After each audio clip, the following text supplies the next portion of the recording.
So we all love Eeveelutions, right? Well, at least I hope you do, because this is going to be my attempt at beating a hardcore Nuzlocke of Pokémon Omega Ruby with only shiny Eeveelutions. This was suggested by Abby in my comments, so I pulled it as an option for my next video, and you all overwhelmingly wanted to see it, so we're here. If you have any dope suggestions for future challenges, leave them in the comments, and your idea could be next. And yes, you heard me correctly in the intro, I will be shiny hunting for every single Eevee in this run. You should know that I bumped up the shiny odds a bit because I want to finish this run before Pokemon Go 2 is released for the iPhone X squared. It's just a work-life balance thing. Fun fact about Eeveelutions, they all have the exact same base stat numbers, just moved around slightly. This makes each one specialized in one aspect, but pretty bad in others. Espeon, for example, hits incredibly hard with special attacks and has a good speed stat, but it can't take a physical hit at all. This should make the run interesting since each member will have a really specific role to play. If you enjoy these videos, please leave a like as that helps out so much, and if you're not already, please consider subscribing. We're so close to 50k, which is halfway to the only goal I've ever had on YouTube of 100k subs. Before we jump in, let me know which shiny Eeveelution is your favorite in the comments down below. Mine is 100% Espeon. I used to hate the green, but it's really grown on me over the years, and it's my favorite Eeveelution by a mile. Finally, you should consider following me on Twitter. I have some fun plans for Twitter giveaways once Scarlet and Violet comes out, so you won't want to miss out on that. With all of that out of the way, let's get into this. While we're starting off the game, I want to get a few things out of the way. One, you might be thinking I picked some of the easiest games to do this run in, and while that is true, this is a hardcore Nuzlocke, so along with the standard Nuzlocke rules, I'm not allowed to use any items in battle other than held items, I cannot overlevel my Pokemon past the next gym leader or Elite Four member's ace, and I must play the entire game on set mode. Along with these rules, I have some special additions that I think should spice things up, but we'll go over them as they come up. Second, I picked this game because it's one of the few in the franchise where you can evolve most of your Eevees before the first gym. You'll see. Okay, so to start off, I save in front of this mountain of a man who is letting a little puppy bully him, and I start soft resetting for my first shiny. You can technically find an Eevee on an early route in this game if you have the national dex, but my grandma works at Sony, so she sent me a copy of the game where all the starters have been replaced with Eevees and all the early routes have been populated with them as well. It's just to smooth the early game out. It takes about 460 soft resets, but eventually the Eevee in the Trico slot shines. I picked this specific one because it will give May Blaziken later, and the Fire Chicken should be the most difficult starter for us to face since it'll have super effective stab moves for 3 of our future Pokemon. I name her Kari, and as always, my nicknames have a theme, and it's up to you to guess it. I'm actually giving no hints this time because I think the audience overlaps a ton.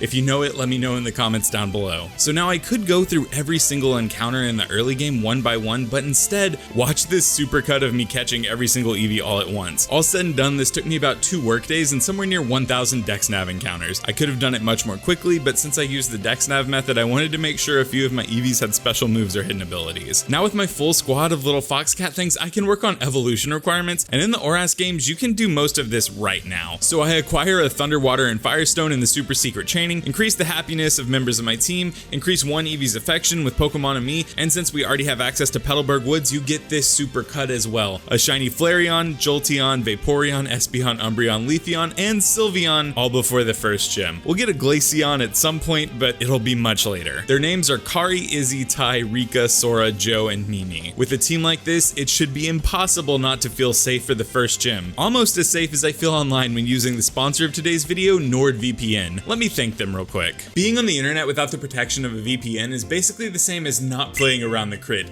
You might feel safe, and statistically you should be, but all it takes is that one critical hit to your personal data to completely wipe your run. Thankfully, NordVPN will play around the crit for you without you even having to think about it, and it will do so quickly since they offer the fastest VPN servers on the market. When you're on the internet without a VPN service, your IP address is public and any website can grab that data and use it. But with Nord, you can take back your privacy with just one click and browse in peace, knowing their active threat protection will neutralize any cyber threats before they affect your devices. You can either use the Quick Connect button to just connect to the fastest server, or you can connect to one of over 5,000 servers located anywhere in the world.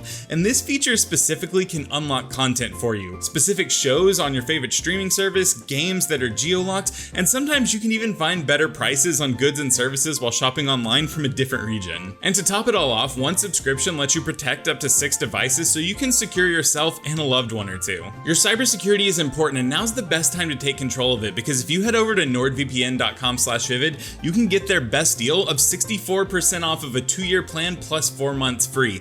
And they're so confident you'll love the service, they're offering it to you risk-free with their 30-day money-back guarantee. So what are you waiting for? Head on over to nordvpn.com/vivid and start playing around that critical hit. Thanks once again NordVPN for sponsoring this video and helping me to continue making content. Okay, so with all that out of the way, it's time for the first gym. I mentioned earlier that I had a few rules to make this run more difficult that we would go over later, and well, it's later. First, I will not be doing any intentional EV training in this run, instead opting to level with rare candies. I'll still get some EVs from mandatory trainer battles, but I shouldn't be close to fully EV trained by the end of the run. Second, I will only allow myself to use the same number of Pokemon as each gym leader or Elite Four member, and finally, well, actually, just watch. I lock in Rika and Joe for the Roxanne fight because of the type advantages, and honestly, since she just has a Geodude and a Nose Pass, this should be dumb easy. Oh, well that's odd. So she has a Golem now. It ends up not mattering a ton since Rika can just take the Rock Lizard out with a few Razor Leafs, leaving Roxanne with only a Nose Pass and, oh psych. So in case you haven't caught on, the last thing I did to make the run more difficult was to give all the gym leaders and some other important battles fully evolved Pokemon. If I'm using a full team of Eeveelutions, the game would be a breeze until around gym 4 or 5, so this is how I remedied that. After slicing down her Golem with some sharp leaves, I realized that Rika is just not going to be able to take out this oversized nose with its massive defense stat, so I switch into Joe, who was able to win the first badge by splashing the Probopass a few times. With Roxanne beaten, we are invited to speak to the wealthiest man in the Hoenn region, and he seems to worship Lord Helix, but this is an EV only run, so can we change the picture to something a little more appropriate and indoctrinate him into the Church of Genealogy?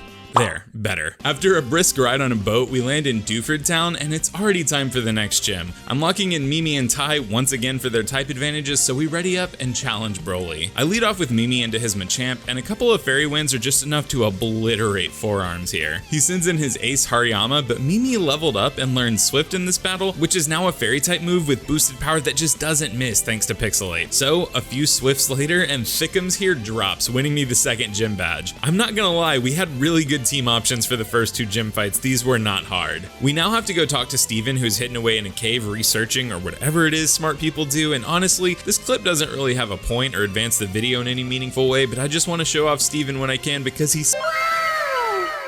Now we can make our way to Slateport City, and here we run into the Team Magma leader for the first time, and I guess I'm just so used to playing Alpha Sapphire and seeing Archie here, but instead Maxie shows up, and this dude is such a nerd. Archie is charismatic, looks like Blue Jack Sparrow, and is ready to drown the planet. Maxie looks like he is a shift leader at Office Max and claims he works in tech since he touches a computer once in a while. It's just a big paradigm shift in the main antagonist of the game. On my way up to Mauville City, we have to face May in the infamous run-ending rival fight, and I briefly alluded to this earlier, but I also gave her and a few other important battles fully evolved teams, so this fight is actually now kind of scary. May leads off with Whaler, so I start with Rika, and a Whirlpool does no damage as we make some whale sashimi with some sharp leaves. She sends out her Blaziken next, so I switch into Joe, taking a soft flame charge, and on the next turn, I chunk the Karate Bird for most of its health with a Water Pulse as it just charges again. A follow-up double kick does a ton of damage though, but not enough to KO, letting Joe drown the chicken on the next turn. Her final Pokemon is a Breloom, so I switch into Tai, who takes a solid headbutt, but on the next turn outpaces and one-shots the punchy mushroom with a Confusion. The Blaziken could have definitely caused some problems here had it double kicked twice instead of flame charging twice, but May's a bad trainer, what are you gonna do? We finally get into Mauville, and before we can take on the gym, Wally wants to fight. Yes, I could have given him a fully evolved Gallade at this point in the game because I think he is technically considered an important battle, but I intentionally left his team alone because Wally's a little piss baby and he needs to struggle to grow up and get not sick or whatever. So I absolutely throttle him,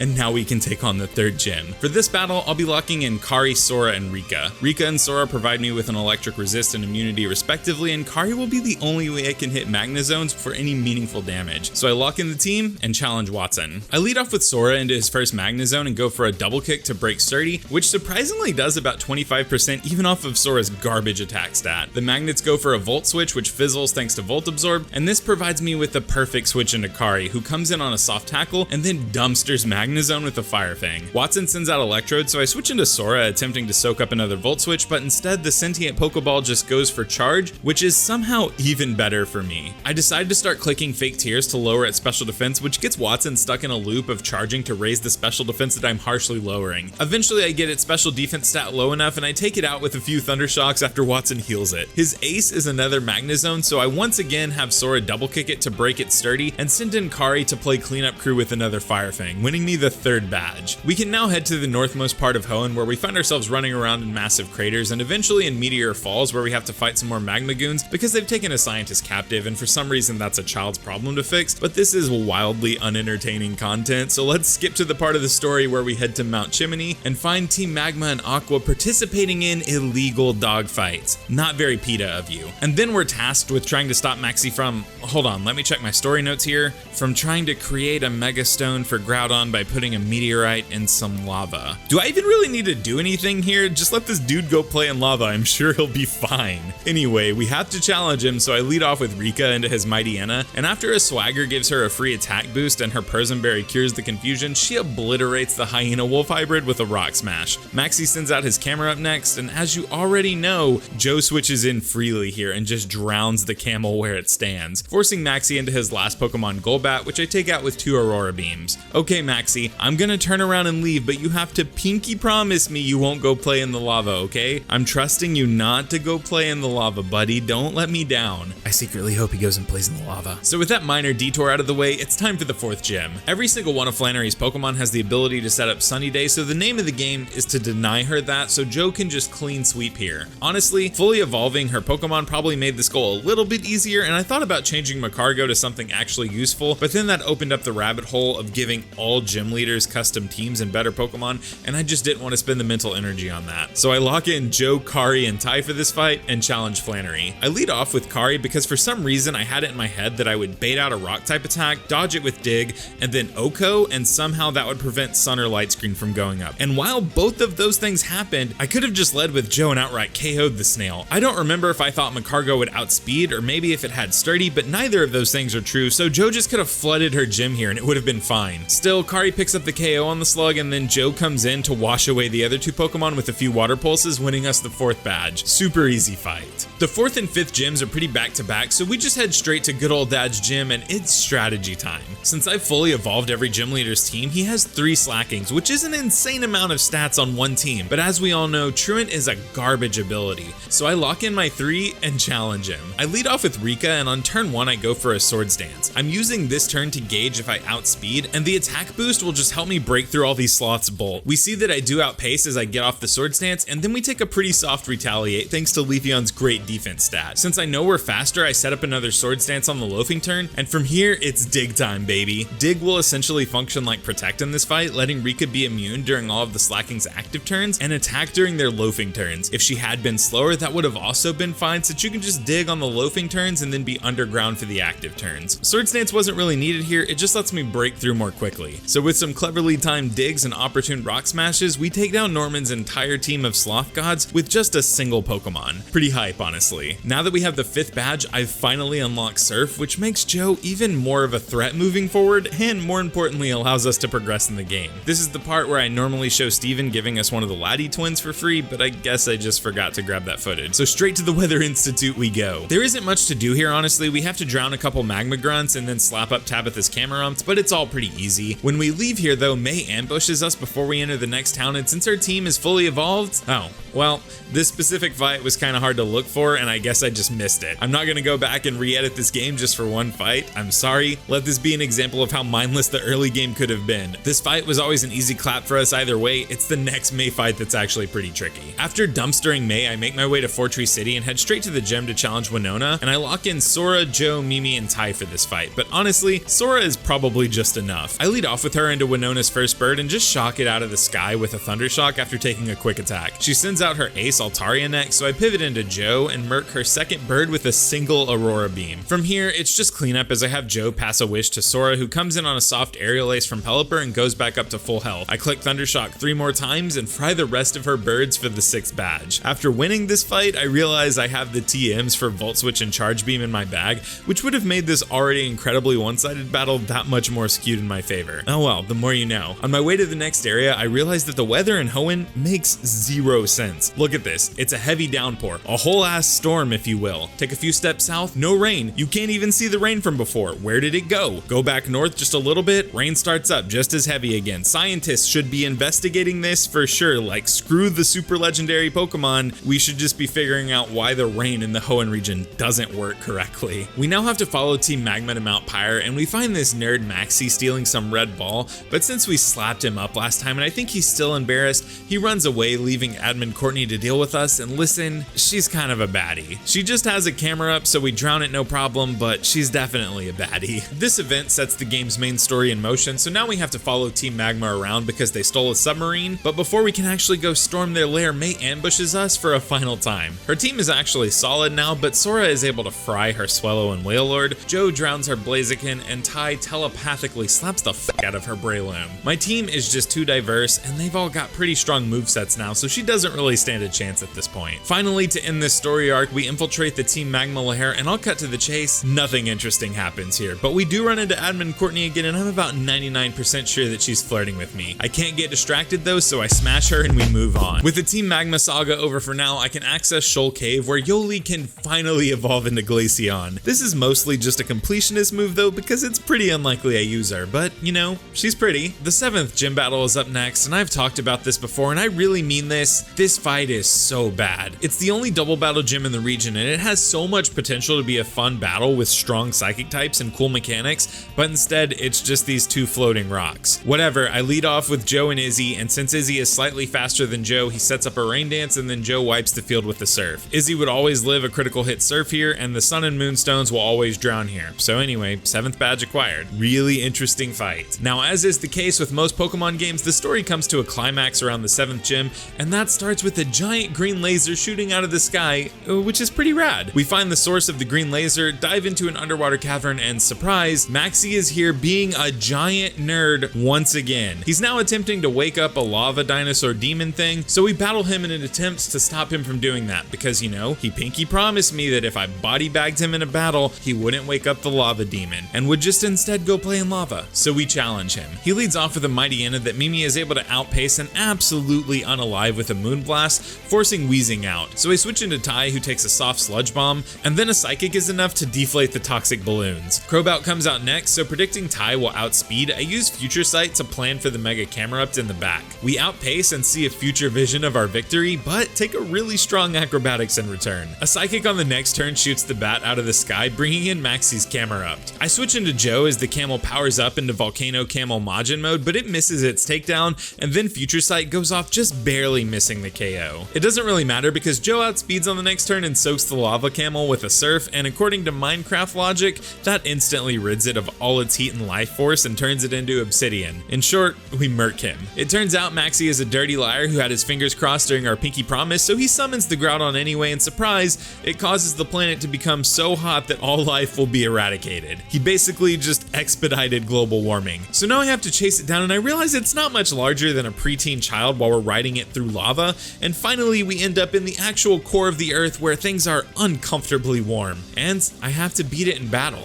Psych, we're just throwing a Master Ball. This thing is terrifying, and I led with Joe thinking that I would just one-shot it with Surf, but then I remembered its Desolate Land ability just says nope to water-type attacks, so Master Ball it is. Now that we've saved the world and completely reversed climate change, I first have to break Maxie's pinky since he lied on a pinky promise, but more importantly than any of that, I can go get the final gym badge, baby. Screw saving the world. The only thing that matters is beating the Pokemon League. All gas, no brakes, let's go. The final gym leader is Wallace, and this battle can actually be pretty tough sometimes, but let's be real here. I have a Jolteon and a Leafeon, and all we really need is Leafeon. So I lock in Rika, a ham sandwich, and a glass of water, and then we just challenge him. Rika outspeeds Wallace's entire team, and even though I upgraded his Celio to a Walrein, Leaf Blade one-shots every single one of his Pokemon, leaving him ruined, and me with the plate of fresh sushi, which is great because kicking this much ass works up an appetite. Is this a real line I wrote in the script? Why do y'all put up with this? This is not okay. Okay, and after that comedic genius, time to go beat the game. Now that we have the 8th badge, all that stands in our way of the Elite Four is Wally. His team is actually probably the most diverse in the game, but he's still Wally. So here's a compilation of me wrecking his shit, and time for the Elite Four. I have 8 Pokemon to choose from, meaning 2 are gonna get cut here, and after looking at my options,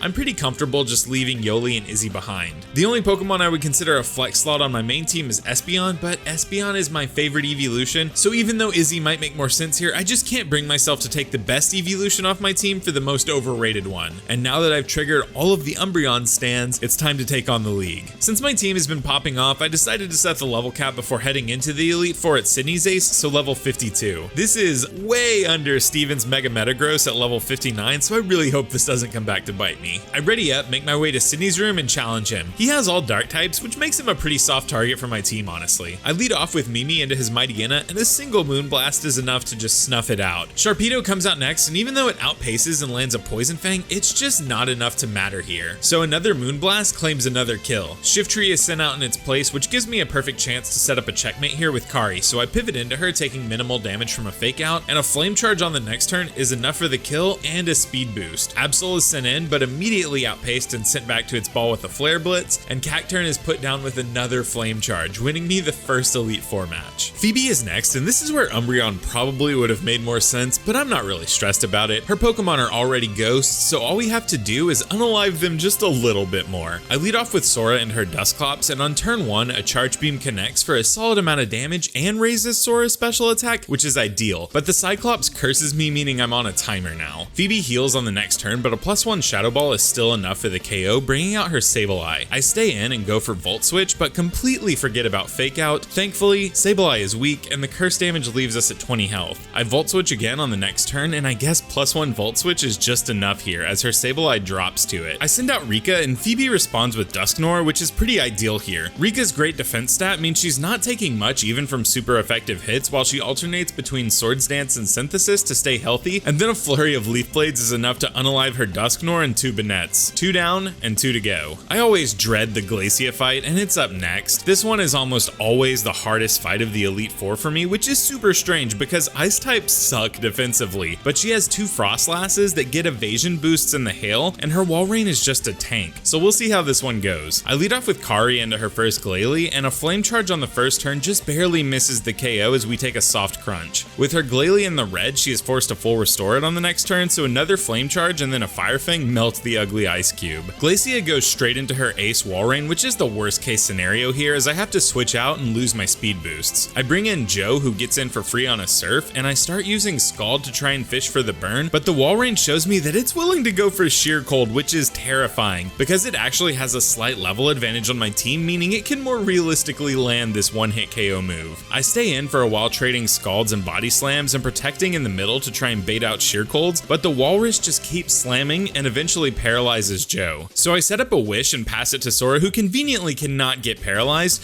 and she heals to full before electrocuting the Walrus with a Volt Switch. I then send out Kari, who should be able to finish the job here, and Glacia responds with a Frostlass. I go for a Flame Charge to boost my speed and clean up the fight, but this terrible Pokemon goes for Hail, activating its Snow Cloak, and of course, we miss. Not great. A Shadow Ball in the next turn drops us to under half and lowers our special defense. Again, not great. Kari's Flame Charge manages to connect this time and KOs, but with our special defense lowered, we're still in a rough spot. The next Frostlass comes out, and I can't risk the miss here, so I pivot into Joe to eat an Ominous Wind, and then double into Sora to stall out the hail turns. Sora goes for a Shadow Ball, dropping the Frostlass to the red as it responds with a Confuse Ray, and on the next turn we break through confusion and Volt Switch it right back down to the red as Glacia heals with a full restore. I make kind of a bold play here and go into Ty, assuming we either outspeed or always live an Ominous Wind, and he manages to outpace and pick off the Ghost with a Shadow Ball, leaving Glacia with just a Glalie. I decide to stay in with Ty since this Glalie doesn't have Crunch and a few Psychics just take it out. Alright, a couple of close calls on that one, but we made it out with the entire team intact, so it's time for the final Elite Four member,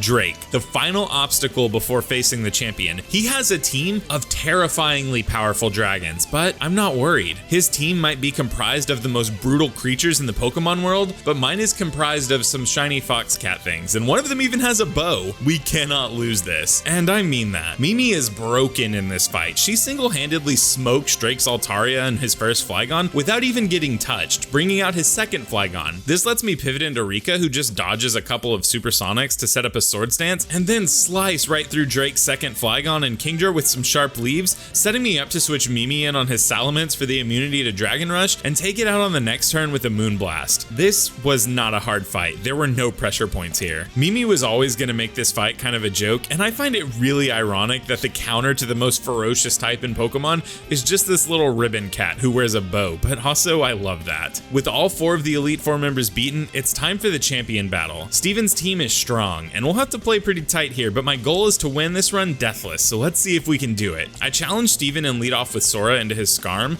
and on turn 1, I go for a Volt Switch, taking the bird to its sturdy, and bring out Ty predicting a Spike, which we call correctly. So with Magic Bounce, we actually set up spikes on his side of the field. Knowing Steven will full restore, I set up a Future Sight, then switch back into Sora on a soft Steel Wing, and do the same sequence all over again, getting 2 layers of spikes up, and just watch as the bird falls to my visions of victory. I'm not gonna lie, I felt like a galaxy brain for this sequence. Our model comes out next, so I switch into Joe and take a surprising amount of damage from X Scissor. I do the Wish and Protect scumming over the next 2 turns to heal a little bit, and then drop the bug with the Scald. Steven sends in Credilli, so I switch into Kari on a predicted Giga Drain, but this overgrown root just goes for a Confuse Ray instead. Not wanting to risk Kari, I switch into Rika, then double into Ty, predicting another Confuse Ray, which works perfectly, and a couple of Psychics just take it out as it hits itself in confusion. Aggron comes out next, and this thing hits super hard on the physical side, so I switch into Rika, since she has the best physical defense on the team, and she starts tanking Iron Tails and Stone Edges while setting up a Sword Stance and staying healthy with Synthesis. Eventually we get in a position where she can just slice through the Metal Behemoth with her ultra sharp leaves, and she also mercs the follow-up Claydol in just 1 hit, forcing Steven out into his ace Pokemon, Metagross. This sentient supercomputer is a nightmare right now,